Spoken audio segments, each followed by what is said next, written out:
Hey everyone, it's been a minute, yeah? Sorry about that. But here it is, finally, at long last. Another episode of Clarity's Pro Tips, or if you will, in Clarity's Kitchen. First, I want to show you what I've done. I've done a few upgrades to my kitchen since you guys saw me last, so let me show you what I did. You probably saw this before. I have a baker's rack in my kitchen that holds my toaster oven and my microwave, and then has a little bit of storage for things as well. What I've done differently lately is I added a milk crate on top for all of our chips because my husband loves chips. I have some of my jarred items there, and more of my jarred items here. I got these great 2-liter canning jars at the co-op a while back, and so now I use them for things like my gray salt and my large grain sugar. I have Rice Krispies, and I've got some oats back there, soup mix. But these really make great storage. One of the other things I did was, ta-da! Lovely! I have bins now for my all-purpose flour, my rice, and my whole wheat flour. But wait, there's more! I liked this shelf so freaking much, I decided to get another one. And so what we did was we eliminated the table in the kitchen, since we don't eat at it anyway, it just collects stuff, and put it in another place in the house, and I got another baker's rack. So this is my other baker's rack I got. It's a little bit shorter than the other one. See, there's that one, and there's this one. And this is where I keep most of my dry goods, as well as more bins. I've got sugar and cornmeal, and some other things. We're going to get into that pastry flour in a minute. And it doesn't really block too much of the window, which is awesome. And I can still have my fan there that gets some of the hot air out. And this is all working out pretty good. But wait, there's still more. Without the table, I decided to make up for some of that space and get another cooking surface. So, I got this. This is my new center island cooking surface that I have. It's more of like a prep area, and as you see, currently I've got some things on it, some old apples that we're going to use today, and my handy dandy pitcher if you're using for lemonade and iced tea. But wait, there's still more. This is actually... What?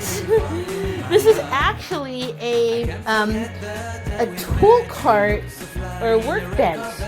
And it has these lovely side pegboards that are metal, and I can hang things on. It gives me more storage, so now I have a place for my cast iron and my baking things. Plus, I have more drawers to put, utensils in and extra knives. I seem to have a lot of extra knives. And then, but wait, there's still more. This is crazy. Check this out. I have a place to finally hang my pans where I can get to them. So that's kind of a lot of improvements in my world. There's still going to be more. I'm going to put a shelf over there, over that window, to put the cookbooks on, and just other things that are pretty, like my pretty glass jar I have over there. I'm going to put a shelf up there. I'm also getting a new stove. We'll be bidding this one a fond farewell. It's not a bad stove, it's electric, and we all know how much I love that. But, it served me well. I've made it my friend. I'm not going to be sad to see it. The new stove is, in fact, going to be gas, so that's going to be pretty fucking amazing. And it means that I'm going to have a fan in here, a proper fan, to vent it, as well as redo some of my cabinet space. So I'm pretty excited about that. But now I have a lot more space, because I have counter space, I have workspace over here. And today, now that we have all this space, we're going to make something. Apples. These are things that I know and love. Most of us know and love apples. They have a long history, I'm sure. I couldn't tell you what it is, but, these apples actually have a long history with me. They're old. They've been in here, I couldn't even tell you how long. I've been in this house for, I don't know, almost 3 months, and I don't think they're quite that old, but they've been here a while. They're a little soft, but not too soft, but not something you really want to bite into. So I'm going to do something with them. My husband requested apple Danish, so let's make some apple Danish. Here we go. So if you decided you want to play along today, these are the things we're going to use. This is some pastry flour, the only flour I don't have in a bin in my kitchen right now. Ironic. That's the one I'm using. I also have some baking powder, or pow du pat in French, because we're Canadian here. I also have a third of a cup of sugar.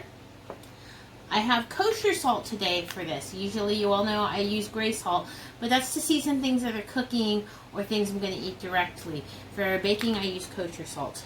Some of the other things I have a cup of iced water, because we're going to use that for the pastry. And then I also have this little handy dandy thing. You don't need to have one. Don't go out and buy one if you don't have it. But you know, you see it at the thrift store, buy it then. I'm going to use this to help make our pastry. We're going to do it by hand today. We'll talk a little bit more about that later. The other thing I have on hand is a good sized bowl, as well as, yes, gloves. Yes, we live in a time of COVID. No, I don't think I'm going to catch COVID from my pastry flour. However, this action we're about to do is going to be really messy, and I don't want to be scrubbing pastry out of my hands forever, so that's why I have gloves. Okay, let's get going. 2 cups of the pastry flour. I have a teaspoon and a half of baking powder. I have a pinch of the kosher salt, a third of a cup of granulated sugar, and that's about it. And I'm going to take a spoon and just stir this and just make sure it's really well blended. I want everything in there. I don't want clumps of anything. I don't want a clump of salt. I don't want a clump of sugar. I just want it to be a nice even blend. So that's what I'm doing first. I'm just stirring this around, okay? And I think now I'm satisfied. All right, let's go on to the next step. Did I mention butter before? Yeah, you need butter. This is butter that has sat out overnight. I usually keep my butter on the countertop because I always like it soft. I recommend you do this if you eat a lot of butter, if you use it regularly. If you don't touch your butter for several days at a time, don't do this. It's going to go rancid. But we're going to add butter to this mixture that I have. This is a pound of butter, less, whatever we've used thus far. 1 pound is 16 ounces, which is 2 cups. We put 2 cups of flour in here, so that's I'm basing the measurement off of.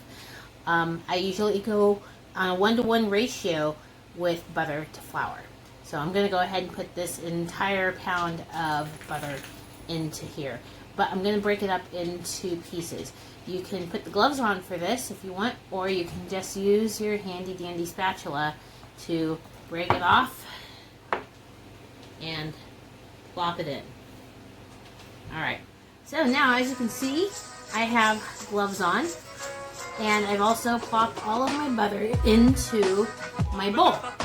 At this point, I'm going to use my hands, and I'm going to mix this all together with using my hands to get kind of an even ratio of butter and flour mix going on here. You can totally do this with just your hands if you want. Now you see why I have the gloves on, right? Okay, so you can totally just use your hands if you want to do that. But you can also use one of these bad boys and, cut it up in smaller pieces and get a little twist action going on in there to make that happy. And the idea is what we want to create is a bunch of floury, buttery crumble. So that's what you're going for. I'm going to keep working on this, and I'll come back to you when I'm done. Okay? Well, shoot. I'm going to take a glove off because that's how I stop the camera. I don't want to get this mess all over the phone. Okay, so I have made this into a nice crumble. I actually added 2 more cups of flour. I'm using pastry flour, and it's a lot finer, and thus it takes a little bit more. So that's a total of 2-to-1 flour to butter for those of you who are keeping track. And I'm on my 3rd set of gloves now because cameras and other things. And I'm going to put that third set of gloves on. And the next step is to add the ice water. The ice water is going to help it all hold together. And you want it to be cold because butter. That's the best excuse I can give you. Live with it. Alright, so here's my ice water. I'm just going to do this to keep the ice cubes out. Oops. Okay. And I put about a half a cup in there. And I'm going to use my hands and just knead all this together. The one thing I forgot to tell you is at this point you should taste your pastry. Make sure it's not too salty, not too sweet, or maybe not enough salty or not enough sweet.